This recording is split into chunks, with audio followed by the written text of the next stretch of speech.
All right, so we talked briefly about, I talked about how we use 4D.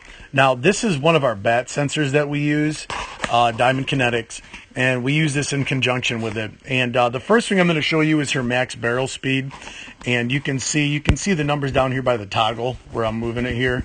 Hopefully, down in the bottom left, you see 70 mile an hour barrel speed, and then you'll see an approach angle of -11. Now, I'm using this swing first because you can see that she has a negative approach angle. It's a very down swing. Now, this is the way she has learned to swing for so long that we're trying to fix this.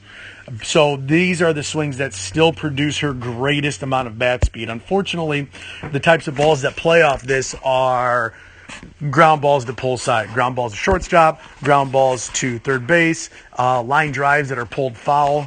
So we're trying to work against that. So here we go. If I can hit, I'll go slow-mo, I'll hit play. And then the bat tracker will show us basically her swing plane, and you'll see it going through here. We'll play a little faster. Oh, I'm sorry. Down here at the bottom, what I was doing is I was toggling through the metrics we look at. So we look at bat speed, all right, down there, and we look at approach angle, -11 there, and then I like to look at hand speed. And what I want is the hand speed to be about 1/3 of bat speed. So that's a good thing.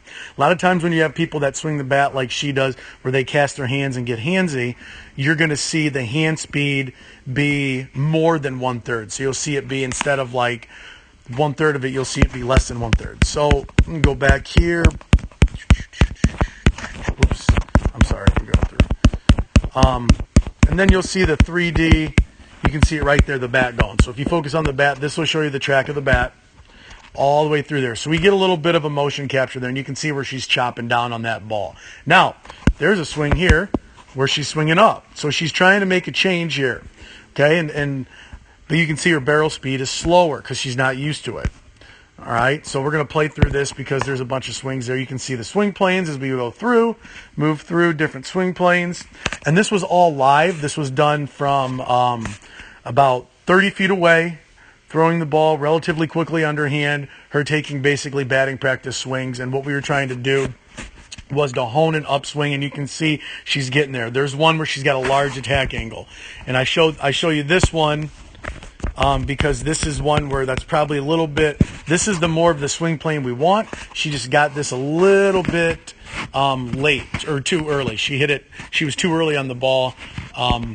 So she hit it very late in her swing. Thus, she had a little bit too much of an upswing on it. All right, there it goes again. We'll play through.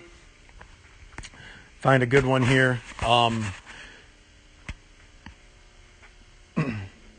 Here's a decent one here. Nice approach angle. That's about where we want to get it. So when she hit that ball, she was right at the red line there. She's right at about 10 degrees, 14 degrees, right in that area. And that's more what we want. So this is how we use the bat tracker. And we can take this information in conjunction with the 4D, with the motion capture, and this provides us with a lot of information on what we need to do for the athlete. So here's the athlete that we are looking at with the Diamond Kinetic bat sensor and then with the 4D motion. What we're going to go over here is just a couple of mechanical things. We'll just touch on something that we've changed and something we're working on with the lower half. Talk about the hands a little bit and why that disconnection is happening. So we'll just play the swing through full speed one time, and then we'll play it through slow motion, and then we'll start talking.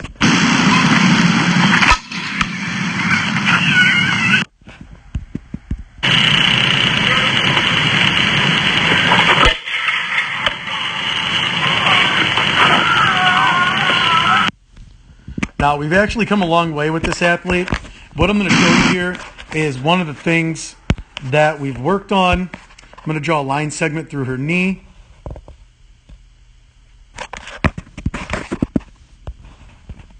Oh.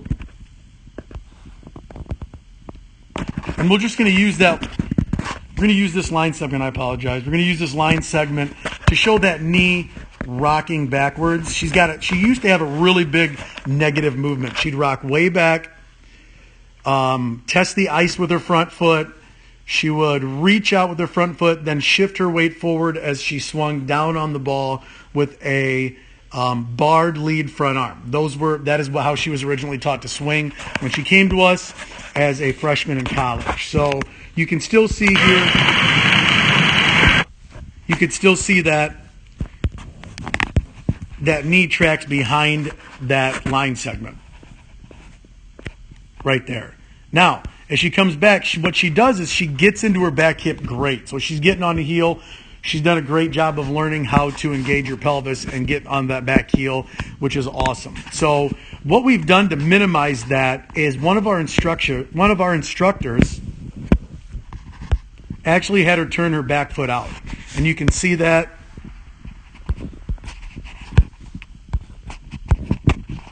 You can see that right down there on the foot. I'm trying to draw a line. It's not letting me for some reason. But you can see that front foot down there.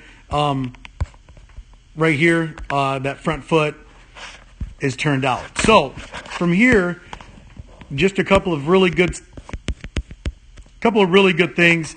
In this launch position, she's got her bat pretty much right where we want it. She's in that connected position that I mentioned with 4D. So here's her bat. And then that is pretty perpendicular with her spine. So if we do that, we've got a nice perpendicular angle there. And we look for that. That's called early connection we're looking for. And we'd like to maintain that through the swing. The longer we can maintain that, the more we're going to be able to transfer the power all the way up the kinetic chain through the sequence. Now another thing is, another good thing to look for here is that forearm to bat relationship. Keeping it at or under 90 degrees. So if we keep it under 90 degrees, we can actually get away with a barred arm, more of a barred arm, and we don't have to kind of turn that triangle as tight. So she's in a great position here. What happens though is she starts to lose that, and you'll see that on the swing. If you focus on the knob of the bat right there, you're going to see her shoot that knob basically to her front foot.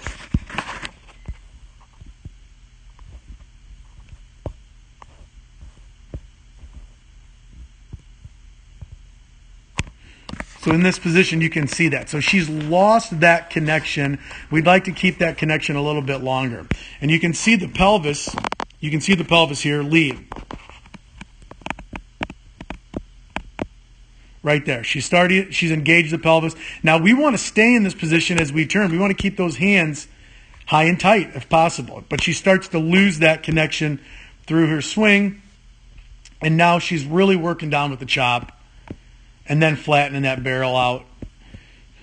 So it produces a little bit of a long swing. So this is where we're getting that missing link, where we're losing that connection, where the pelvis goes, the chest picks up speed, but then we decrease speed in the arm because that arm's engaged. And actually what the 4D is showing is that motion capture is showing is that the forearm is accelerating before the upper arm. So we're losing that sequence of pelvis, chest, upper arm, forearm, bat. We're losing that. We're getting out of sequence, and that forearm's initiating movement too fast.